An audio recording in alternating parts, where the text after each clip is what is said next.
So far, in our journey towards Scrum, we have learned how to use the Scrum body of knowledge.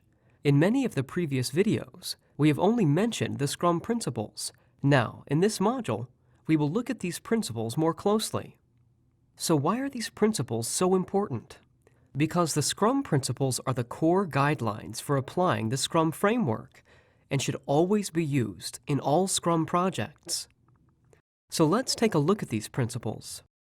The 6 Scrum principles are empirical process control, self-organization, collaboration, value-based prioritization, time boxing, and iterative development. You can see how they are arranged in this diagram.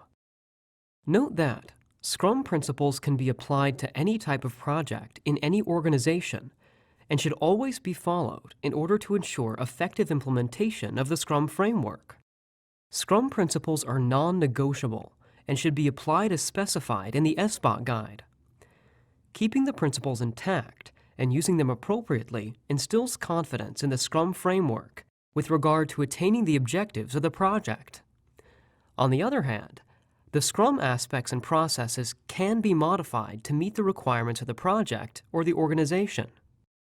Following is a detailed look at each principle, beginning with empirical process control.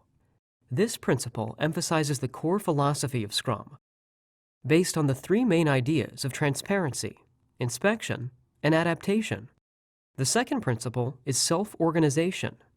It focuses on today's workers who deliver significantly greater value when encouraged to self-organize, rather than working under command and control style of traditional project management. The third principle, collaboration, focuses on the 3 core dimensions related to collaborative work. That is, awareness, articulation, and appropriation. It also advocates project management as a shared value creation process, with teams working and interacting together to deliver the greatest value. The fourth principle is value-based prioritization. This principle highlights the focus of Scrum to deliver maximum business value, beginning early in the project and continuing throughout. The fifth principle is time boxing. This principle emphasizes time as a limiting constraint in Scrum. Time boxing is used to help effectively manage project planning and execution.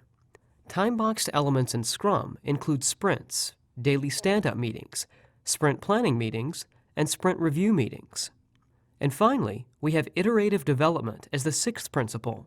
This principle defines iterative development and emphasizes how to better manage changes and build projects that satisfy customer needs. It also delineates the product owners' and organization's responsibilities related to iterative development. That covers the 6 Scrum principles.